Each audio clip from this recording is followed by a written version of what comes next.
வணக்கம் பாலமுருகன். லால் சலாம் இப்படின்னு ஒரு படம் வந்திருக்கு. உங்க எல்லாருக்குமே தெரியும், அந்த படத்தில் நடிச்சிருக்கிறவர் ரஜினிகாந்த். இந்த படம் சாதாரணமான ஒரு ரஜினிகாந்தோடைய கமர்ஷியலான ஒரு மூவியா வந்துட்டு போயிருந்துச்சுன்னா ஒரு பஞ்சாயத்தும் இப்போ வந்திருக்காது. ஆனா இந்த படம் வர்றதுக்கு முன்னாடி நடந்திருக்கக்கூடிய மிக மோசமான அரசியல் சூழலுக்கு பார்த்தீங்கல்ல, அந்த அரசியல் சூழலுக்கு யார் இங்கே பலிகடாவாக இருந்தாருன்னு கேட்டீங்கன்னா அது உங்க எல்லாருக்குமே தெரியும். அப்பட்டமான உண்மை, ரஜினிகாந்த் என்கிற மாபெரும் ஆளுமை. என்னங்க எனக்கு ஒண்ணுமே புரியல. அதுதான் எனக்கும் புரியல. அவர் எப்படி பயன்பட்டார்னு கேட்டீங்கன்னா, அவருடைய கடந்த கால அரசியல் நிலைப்பாடு அவர் அந்த இடத்துக்கு தள்ளி இருந்தது. ரெண்டாவது, இப்படி ஒரு சினிமாவில் இவர் நடிச்சுக்கிட்டு இருக்கிறாரு அப்படின்னு தெரிய வரும்போது இந்த சினிமா சம்பந்தமான மதிப்பீடுகளும் நம்பிக்கைகளும் நம்ம மக்களுக்கு சுத்தமா கிடையாது, அறவே கிடையாது அப்படிங்கிறதுக்கான ஆதாரமான வார்த்தை அந்த படத்தோடைய ஆடியோ ப்ரமோஷன்ல வந்துகிட்டு, எங்க அப்பா சங்கி கிடையாது, அதனால யாருமே எங்க அப்பாவை நீங்க சங்கின்னு சொல்லக்கூடாது. சங்கி சங்கி சங்கின்றாங்க, ரஜினிகாந்த் சங்கி கிடையாது. இந்து சனாதனம் புராதனம் பழசு ஆதி ரிஷிகள் சப்தங்கள் வேதம் பிரகிருதி பிரம்மா புருஷா பஞ்ச இந்திரியங்கள் உபனிஷத்துகள் தத்துவமசி கீதை பகவத்கீதை பரமாத்மா ஜீவாத்மா ஞான யோகா கர்மயோகா பக்தி யோகா ராஜயோகா. அட பிக்காளிப்பல அரை மணி நேரமா அவர் சங்கி இல்லைங்க. ஒரே வார்த்தையில சனாதனம் போயிட்டானே. வரட்டும் வாடிங்க அப்படின்னு ஒரு வார்த்தை அவங்க வெளிப்படுத்தவும் மிகப்பெரிய வைரலா அந்த விஷயம் மாறுச்சு. அது எப்படி மாறுச்சுன்னு கேட்டீங்கன்னா, அப்பதான் அவங்களுடைய அப்பா ராமர் கோவில் அப்படின்னு ஒரு இந்தியாவுடைய மிகப்பெரிய அவமானகரமான ஒரு சின்னத்தை இந்தியாவில் ஒரு பிஜேபி ஆளக்கூடிய பாசிஸ்ட் நாசிச கும்பல்கள் ஒரு 350 ஆண்டுகால வரலாற்றுத்துவம் முக்கியத்துவம் வாய்ந்த ஒரு பாபரி மசூதியை இடித்துட்டு பக்கத்துல வந்துகிட்டு ராமர் கோயிலை நாங்க கட்ட போறோம், கட்டி முடிச்சிட்டோம், அதன் மூலமாக இங்கே வாக்குகளின் அறுவடைகளை வாக்குகளுடைய வேட்டையை இரண்டாக பிரிப்பது. அது எப்படின்னு கேட்டீங்கன்னா, 20க்கும் 80க்கும் நடக்கக்கூடிய மிகப்பெரிய பிரச்சனை தான் இங்கே இந்தியாவில் இப்ப முக்கியமான பிரச்சனைன்னு சொல்லி அங்க இருக்கக்கூடிய யோகி ஆதித்யநாத் பகிரங்கமாவே அந்த வார்த்தையை சொன்னாரு. அதன் மூலமா கொந்தளிச்சிருக்கக்கூடிய அந்த ஹிந்து இஸ்லாமியர்களுடைய பிரச்சனையை மறுபடியும் இவர் எந்த இடத்துலயுமே கண்டிக்கல அப்படிங்கிற ஒரு விஷயம் இவர் மீது மிகப்பெரிய விமர்சனமாக இருக்கக்கூடிய சூழ்நிலையில தான் இந்த படம் ஷூட்டிங் போயிட்டு இருந்திருக்கு. இந்த படம் சம்பந்தமான தனிப்பட்டமான ஒரு வாழ்க்கை முறையில அவர் RSS நிலைப்பாடை அப்பட்டமா எடுத்திருக்கக்கூடிய விஷயத்தினால எல்லா தமிழ்நாட்டில் இருக்கக்கூடிய அனைத்து மத சார்பற்ற சிந்தனையாளர்கள் இருக்காங்க பார்த்தீங்கல்ல, அவங்க கிட்ட இந்த வார்த்தை மிகப்பெரிய அளவிற்கு பேசு பொருளாக மாறி இருந்துச்சு. இப்போ இந்த இடத்துல நம்ம ஸ்டாப் பண்ணிட்டு இப்போ படம் ரிலீஸ் ஆகிருக்கு. அந்த படம் ரிலீஸ் ஆகிருக்கக்கூடிய கான்செப்டுக்குள்ள உள்ள போய் பார்த்தோம்னா மிக மிக மிக நாம் அனைவரும் இந்த இந்தியாவில் இருக்கக்கூடிய அனைத்து மனிதர்களும் எப்படி வாழ வேண்டும், சகோதரத்தோடும் அன்போடும், உனக்கு ஒரு பிரச்சனையா இந்த நான் இருக்கேன், எனக்கு ஒரு பிரச்சனையா நீ இருக்க, நாம் அனைவரும் சேர்ந்து நமக்குள் ஏற்பட்டிருக்கக்கூடிய சிறிய சிறிய பிணக்குகள் எல்லாத்தையுமே நீக்க முறை எடுத்துட்டு நாம் அனைவரும் சேர்ந்து வாழ்வோம் அப்படிங்கிற ஒரு சமூக நல்லிணக்க கட்டமைப்பை நாம் அனைவரும் உருவாக்கி அதுல வெற்றி பெற்றிருக்கக்கூடிய மாநிலம் எதுன்னு சொன்னோம்னா அது தமிழ்நாடு தான். இந்தியாவுக்கு முன் உதாரணமாக இருக்கக்கூடிய ஒரு மாநிலமா நம்ம பார்க்கிறோம். அந்த அடிப்படையில தான் இந்த தமிழ்நாட்டின் அரசியலை கையில எடுத்து இந்தியாவின் அரசியலாக மாற்றம் அடையணும் அப்படிங்கிற மிகப்பெரிய திராவிடர் இயக்க ஆரியர் இயக்க போராக இங்க வெடித்துக்கிட்டு இருக்கு. அது இன்னைக்கு வரைக்கும் நீடிச்சிட்டு இருக்கு.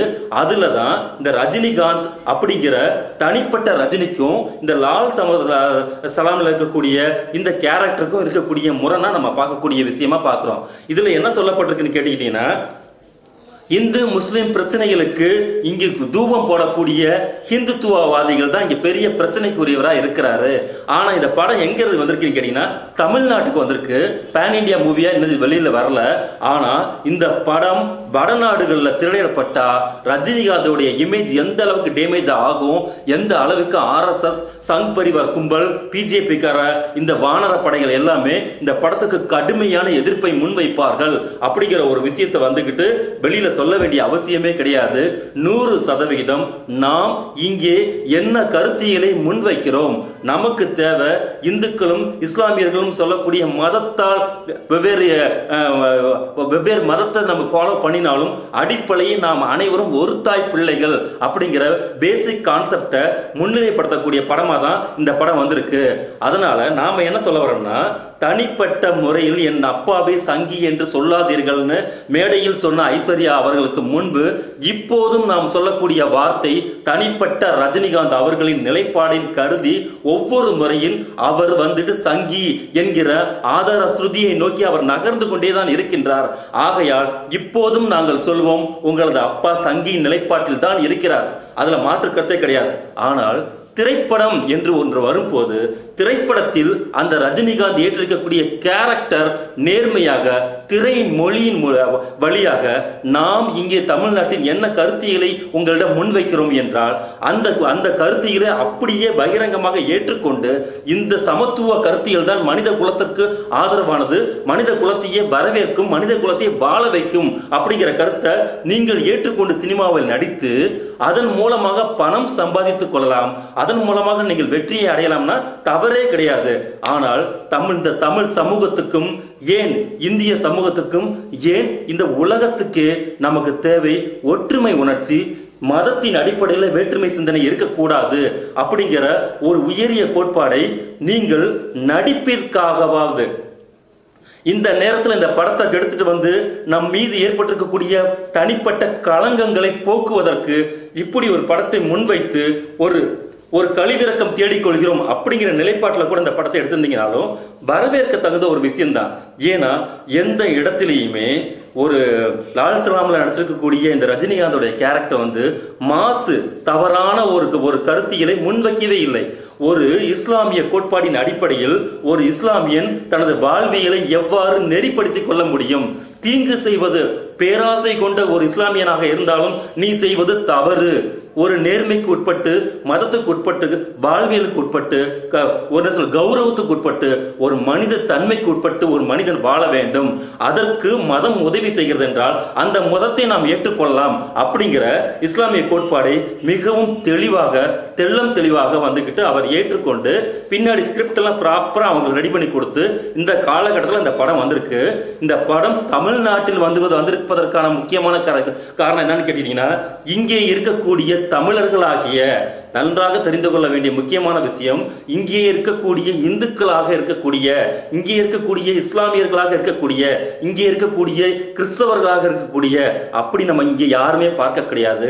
பொது வெளியில் வந்துவிட்டால் இங்கே இருக்கக்கூடிய நாம், இங்கே இருக்கக்கூடிய தமிழர்கள் வெளியில வந்துட்டா நீங்கள் யாராக வேண்டுமானால் இருந்து கொள்ளுங்கள், நாம் அனைவரும் ஒன்று, நாம் அனைவரும் சகோதரர்கள், நாம் அனைவரும் ஒருவருக்கு ஒரு தாய் பிள்ளைகள்ங்கிற மனநிலை இங்கே 100 ஆண்டுகளாக திராவிட கருத்தியல்கள் மூலமாக நம் மக்களை அறிவு ரீதியாக செழுமைப்படுத்தி இருக்கக்கூடிய ஒரு காரணத்தினால் இங்கே இந்த படத்தை நீங்கள் மிக தைரியமாக, இன்னும் நான் என்ன சொல்ல வரேன்னா, இங்கே இந்த படத்தை நீங்க வெளியிடும் போது ஒரு புரட்சியை நீங்கள் ஏற்படுத்தல. 100 ஆண்டு காலமாக திராவிடர் இயக்கங்கள், முற்போக்கு இயக்கங்கள், மத நல்லிணக்க இயக்கங்கள் அனைத்தும் ஏற்றுக்கொண்டு எடுத்துக்கொண்டு ஒவ்வொரு தனி மனிதனுடைய உள்ளத்திலும் கொண்டு போய் வேற்றுமை உணர்ச்சி இருக்கக்கூடாது, நாம் அனைவரும் ஒற்றுமையோடு வாழ வேண்டும்ங்கிற அந்த எண்ணத்தை விதைத்ததின் விளைவாக இங்கே இங்க இருக்கக்கூடிய மாமன் மச்ச உறவோடு நாம் வாழ்ந்துட்டு இருக்கோம். அதனால இந்த படம் இங்கே அனைத்து நிலைகளிலும் அனைத்து கருத்தியலிலும் நாம் கடுமையாக ரஜினிகாந்த் எடுத்திருக்கக்கூடிய தனி மனித சங்கீதனமான பிஜேபி ஆதரவு சம்பந்தமான நிலைப்பாடுகளை கடுமையாக இன்றும் நாம் எதிர்க்கிறோம். ஆனால் நீ உங்களுடைய உள்ளத்துக்குள்ளேயும், உங்களுடைய மூளைக்குள்ளேயும், உங்களது வியாபாரத்துக்குள்ளேயும், உங்களுடைய அணுகுமுறைக்குள்ளேயும் தமிழ்நாட்டில் நீங்கள் பிழைப்பு நடத்த வேண்டும், தமிழ்நாட்டில் நீங்கள் வண்டியை ஓட்ட வேண்டும் என்று நீங்கள் நினைத்தால் இங்கே நாம் செய்யக்கூடிய போனி இந்த மாதிரி படங்களையும் இந்த மாதிரி கான்செப்டுகளையும் கொண்டுட்டு வந்தா மட்டும்தான் இங்கே நம்ம விற்க முடியும். ஒரு ஸ்டார் வேல்யூ இதே ரஜினிகாந்த் சொல்லியிருக்காரு துக்ளக் திரைப்ப அந்த ஆண்டு விழால என்ன சொல்லியிருக்காரு கேட்டீங்கன்னா, இங்கே சூப்பர் ஸ்டார் பட்டத்துக்கு இங்க நிறைய பேர் அடிச்சுக்கிறாங்க, அதுக்கெல்லாம் நிறைய டிராவல் பண்ணி வரணும் அப்படின்னு அவரே சொல்லியிருக்காரு. ஆனால் அந்த சூப்பர் ஸ்டார் பட்டத்தை தக்க வைத்துக் கொள்வதற்கு இங்கே அவருக்கு ஆரிய கோட்பாடு, அந்த திராவிடர் அந்த குருமூர்த்தின்னு சொல்லக்கூடிய அந்த திராவிட இனத்தையே காட்டி கொடுக்கக்கூடிய கோடாரி காம்பாக இருக்கக்கூடிய அந்த குருமூர்த்தியின் கோட்பாடுகளை இங்கே அவர் ஏற்றுக்கொள்ள முடியாது. ஆனால் அந்த குருமூர்த்தியின் மேடையிலேயே அவர் யாரை முன்மொழிகிறார், அடுத்து இருக்கக்கூடிய என்னுடைய படத்தை போனி பண்ணும்னா இங்கே இருக்கக்கூடிய சமத்துவ சிந்தனை, இங்கே இருக்கக்கூடிய திராவிட இயக்க சிந்தனையை எடுத்துக்கொண்டு மக்களிடம் வந்தால்தான் நாம் இங்கே சூப்பர் ஸ்டாராக வாழ முடியும், நாம் இங்கே கல்லா கட்ட முடியும், நாம் இங்கே கௌரவமாக வாழ முடியும். அப்படிங்கிற மனநிலையை தெளிவாக ரஜினிகாந்த் புரிந்திருக்கிறாரோ இல்லையோ, அவரது மகள் மிக தெளிவாக புரிந்திருக்கிறார். அதன் அடிப்படையில் இங்க தமிழ்நாட்டுல வம்பு தும்பு இல்லாம ஒரு படத்தை முதல்ல ஓட்டி கொண்டு போய் நிப்பாட்டிடணும். ஏன்னா நம்மளுடைய அப்பாவை கொஞ்ச நாளா வச்சு பயங்கரமா செய்யின்னு செஞ்சு முடிச்சிட்டாங்க தமிழ்நாட்டில் இருக்கக்கூடிய முற்போக்கு இயக்கங்கள். காரணம், நமது அப்பா ஆள் மனதில் மிக கேவலமான சங்கியாக இருக்கிறார். அதை அவங்க மறுக்கவே முடியாது. ஏன்னா அவர்களை சுற்றி இருக்கக்கூடிய பிணம் திண்ணி கூட்டங்கள், நாம் மட்டுமே வாழணும், மற்ற அனைவருமே கீழ் ஜாதிக்காரர்கள் இருக்கக்கூடிய அந்த பார்ப்பனிய தன்மையில் இருக்கக்கூடிய அனைத்து கும்பல்களும் ரஜினிகாந்தை சுற்றி தான் இருக்கின்றது. அதுல இந்த ஐஸ்வர்யா அவர்கள் எந்த அளவுக்கு முற்போக்கு சிந்தனையாளர் அப்படிங்கிறது நமக்கு தெரியாது. ஆனால் ஒரு முற்போக்கு சிந்தனையாளர் அவரது படைப்பின் மூலமாக ஒரு காட்சி படிமங்களை வெளிப்படுத்துகிறார் என்றால் அந்த காட்சிகளை நாம் 100% நேர்மையாக வரவேற்க வேண்டும். அப்படிங்கிறதுல தான் நம்மளுடைய அணுகுமுறை இருப்பதின் காரணமாக இந்த படத்தை நாங்கள் முழுமையாக வரவேற்கிறோம். மற்றபடி இந்த மாதிரி திரைப்படங்களை ஒரு 10 படம் ஒரு 100 படங்களை நீங்கள் எடுத்துக்கொண்டு நடித்துக்கொண்டே வந்தால் இங்கே இருக்கக்கூடிய சமூகம் மேலும் செழுமை அடைவதற்கான வாய்ப்புகள் பெருகும். இதெல்லாம் விட நாம் தனிப்பட்ட முறையில் மிகப்பெரிய சூப்பர் ஸ்டார் என்று கருதக்கூடிய ரஜினிகாந்த் அவர்கள்ட்ட நாம் வைக்கக்கூடிய ஒரு சாதாரண ரொம்ப பணிவான வேண்டுகோள் என்னன்னு கேட்டீங்கன்னா, நீங்கள் நடித்திருக்கக்கூடிய முள்ளும் மலரும்ங்கிற ஒரு படத்தை இன்றைக்கு வரைக்கும் நாங்கள் ஆதர்ச திரைப்படமாக கருதி கொண்டு அதை ஒரு வாழ்வியல் முறையாக கூட அந்த படத்தில் இருக்கக்கூடிய நுணுக்கங்களை இன்றும் நாங்கள் பேசிக்கொண்டிருக்கிறோம்.